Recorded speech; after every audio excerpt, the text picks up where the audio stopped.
Hi, my name is ZaKaiRan and welcome to my video and podcast, Desire is the Essence of All Creation, where I give you another priceless jewel of quantum wisdom that is the key to your spiritual liberation and the key to your happiness, health, wealth, and fun and excitement, etc., which is to embrace and allow yourself to desire anything and everything without judgments, and then focus on the realization of your desires rather than the absence of your desires, because contrary to standard old school Buddhist teachings, it is not desire that causes pain and suffering.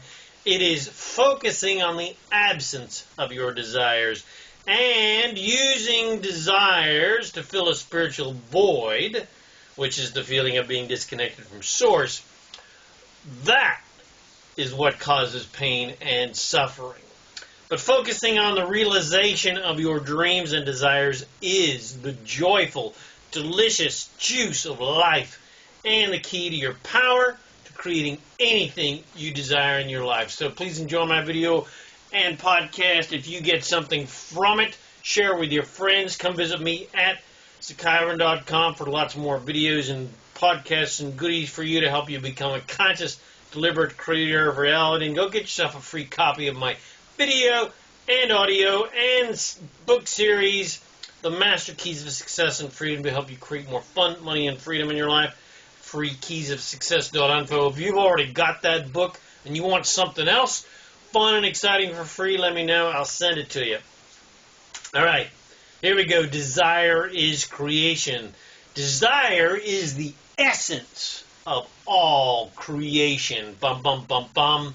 In some circles, especially religious and spiritual traditions, desire has been given a really bad name. If you desire money or to be rich, you are supposedly a greedy bastard, not worth even looking at. And if you desire anything, you're supposedly unenlightened. If you desire seemingly impossible things, well, then you're an irresponsible dreamer, so you just can't bloody win. So you really can't win, because if you follow humanity's advice, you're either not supposed to desire anything, or you're at least not supposed to, you're at least supposed to tame your desires and whip your desires into shape, or repress and deny your desires so that you can prove your virtuosity and worthiness. But the fact of the matter is that the essence of all creation is desire.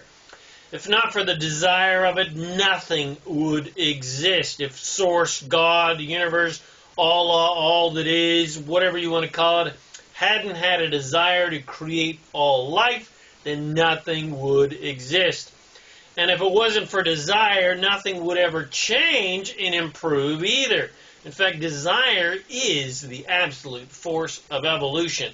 Every soul on earth who has ever lived, and every one of your desires for improvement in their individual lives, and their desires for improvement on earth in general for the entire race of humanity, etc., is what has literally evolved this earth and has created a better quality of life for everyone on earth, for every new generation. As the previous generation desired that improvement and strived and worked and fought for that improvement manifested in the next generation.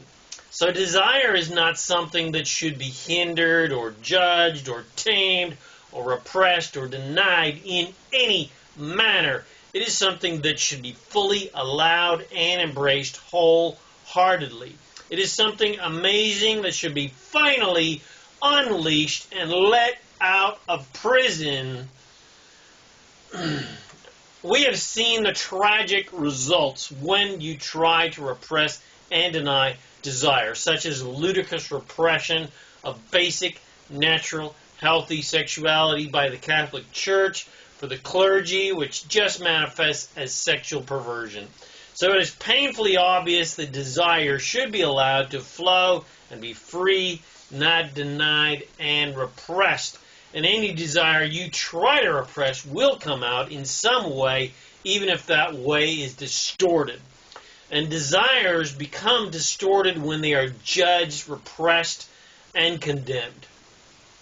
And sexuality is such an excellent example to prove my point, because absolutely everyone has a natural desire for the expression of sexuality, which stems from our natural desire to love and be loved and just enjoy the sensuality of being in a body, which is fun and why we came to planet Earth in the first place.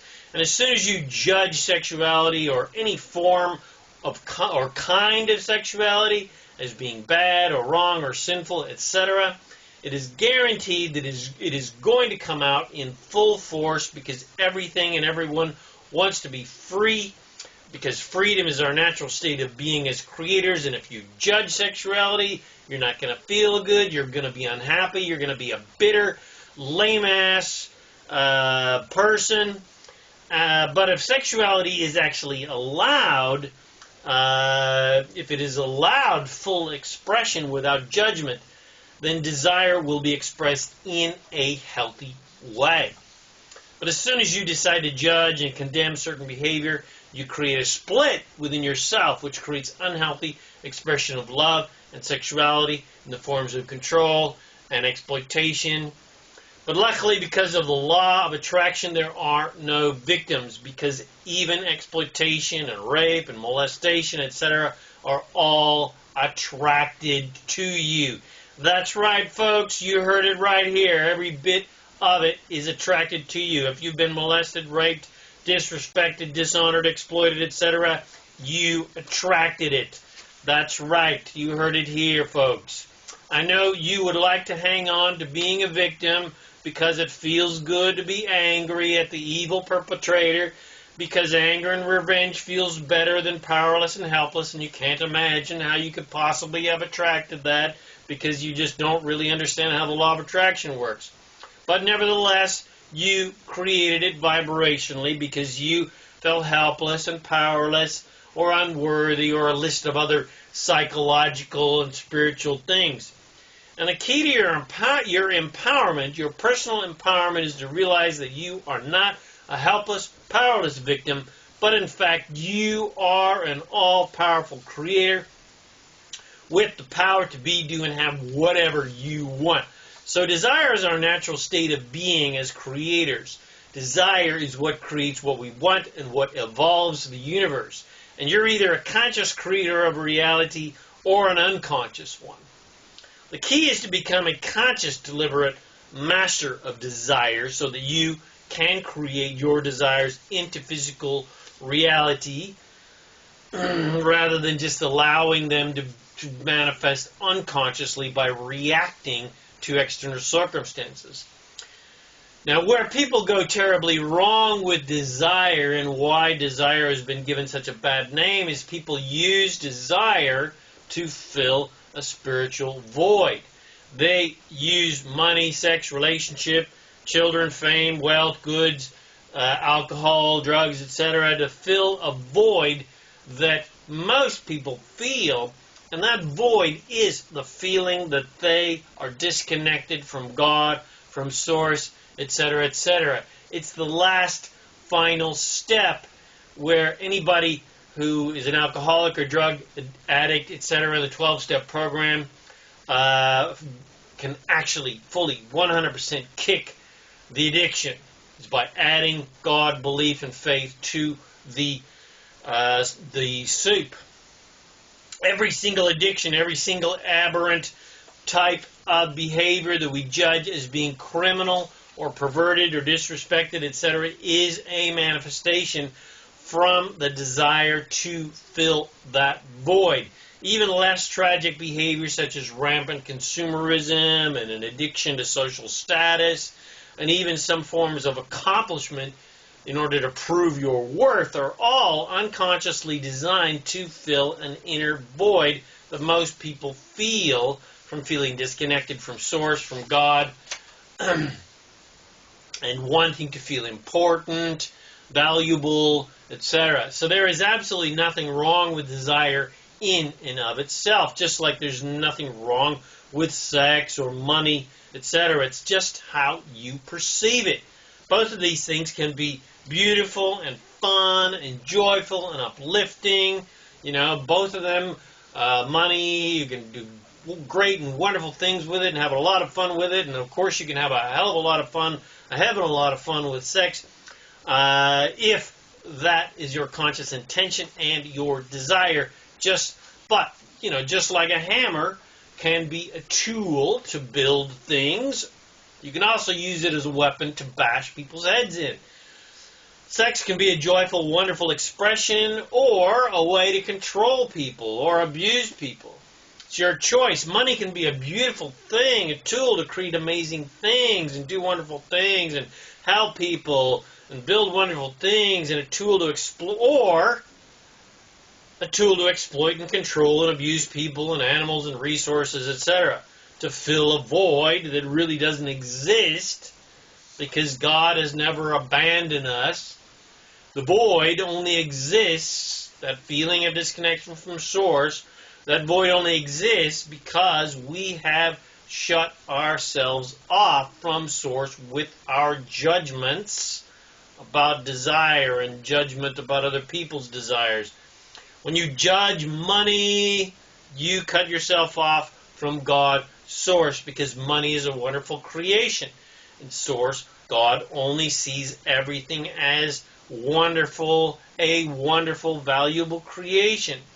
And when you judge money or wealth in any manner, you're thinking in an opposing manner to the way that Source, God, all that is, does. Because Source only thinks about unlimited abundance and well-being. So you're split within your own consciousness because you want money, but you hate money. You want wealth, but you envy or judge wealthy people or successful people or famous people. So you're split within your consciousness and disconnected from Source. Everybody wants sex, but when you judge certain sexual behavior as being sinful and wrong, you create a split within your consciousness about sex, because Source never ever judges any form of sexual behavior. You want sex, but you hate having a lack of sex, or you judge certain aspects of sex. So you're split within and disconnected from Source, God, who never ever judges or condemns any kind of sexual behavior for any reason at all, ever, or any behavior for that matter. That's right, folks. You also heard it here on ZaKaiRan Radio. God, Source, never judges a goddamn thing. Pun intended. The real reason people have such a love-hate relationship with the things they desire, such as money and sex and relationship and wealth and fame and talent, etc., is not that desires themselves. It's not the object of desire that is the problem. The challenge everyone has in relationship to their desires is believing they can actually be, do, or have them. And have what they want. Belief is the secret key. If you believe you can have your desire and you don't judge your desire as something you should not be desiring, or that you don't deserve it, etc., then your desire can and will come to you. When you believe you can have something without judgment and without hindering your desires from coming to you, by believing you must prove your worthiness to receive your desire, etc. If you can just believe without resistance, your desires will come to you easy peasy. This is when your desires feel good to you.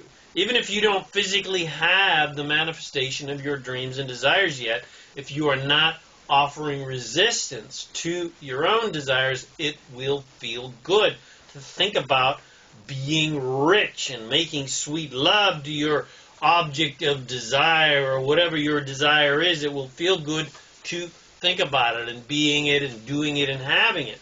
But as soon as you second guess your desires and judge your desires as being wrong, bad, sinful, etc., Now your desire causes you pain.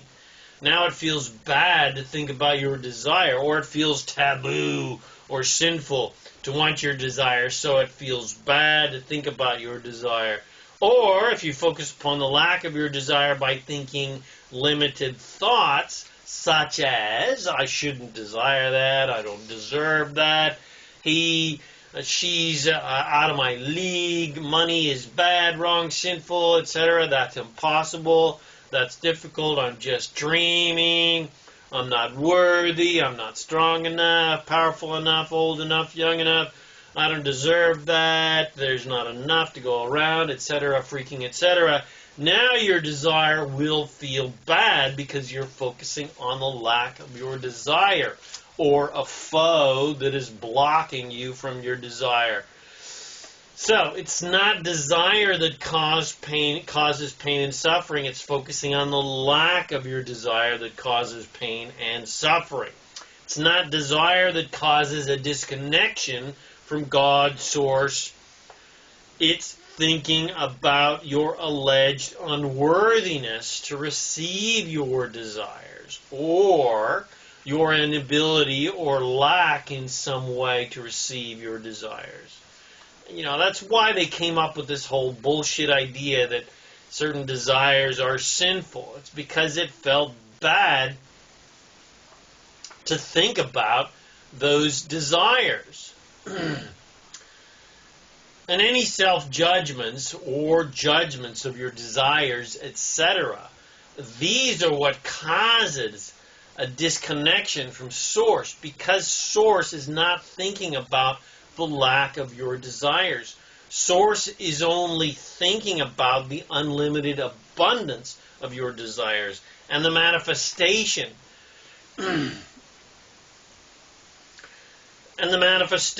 and experience of your desires. So any spiritual guru who tells you that you must meditate to get to some mythically impossible, desireless state just doesn't understand how Source and creation works. Source, God, Goddess, all that is desire itself. The entire universe of creation is desire itself. And desire is what creates all wonderful things. You would do much better for yourself to meditate upon your desires rather than trying to repress and deny your desires, which is really what affirmations and visualization exercises are. They're forms of conscious, deliberate creation. The trap that most humans fall into is they live their lives desiring things that society is training them to desire, rather than wanting their own dreams and desires, their own heart's dreams and desires. Most people have not been taught how to, first of all, discover their own heart's dreams and desires, and then how to consciously and deliberately create those dreams and desires into their physical reality. Instead, people are taught to desire the 1,000 things, like all the people around them, to fill the bottomless pit that is the feeling of disconnection from Source, God. But that pit can never be filled because it's not real. But if people were taught as children first to maintain their connection to Source that they were born with, and then they were taught how to get back to Source when they got off track, and then taught that desire is a wonderful thing and why they're here on earth to create amazing desires in a physical reality, etc., and that they have the power within them to create those desires in a physical reality, we would create self-empowered people on earth who are at peace with their power of creation and their desires. And then no one is running around doing stupid things to fill the bottomless void because everyone feels connected to Source all the time. So, desire is the essence of all creation, and we are all masters of desire because desire causes us to create what we want. Desire is the force of creation and is therefore the force of evolution. It is what causes us and the planet and the universes to expand and grow. Desire is a gift. Desire is a miracle. And desire is fun. If you learn to focus on being, doing, and having your desires, when you focus on the emotional experience of your desires rather than the absence of your desires. But dreams and desires suck and feel bad if you focus on the absence of your desires, or your alleged unworthiness to receive your desires, or you're not good enough in some way, etc., etc. Desire is not an impediment to your enlightenment and your spiritual liberation, or, desire is the key, the absolute key to your enlightenment and liberation. You are a desire being, a desire master, here for the fun and joy of manifesting your dreams and desires into physical reality. And you will feel the most fulfilled when you're actively creating your dreams and desires into physical reality. So, enjoy your desires, revel in your desires, have fun with your desires, have fun imagining the wonderful feelings of being rich and being free and sailing in that yacht and traveling the exotic places all over this earth that you want to travel to, and enjoy imagining and writing amazing books and songs and starring in movies and making priceless works of art and winning the race or winning the competition or becoming famous or successful at some amazing endeavor. Love your desires into physical reality.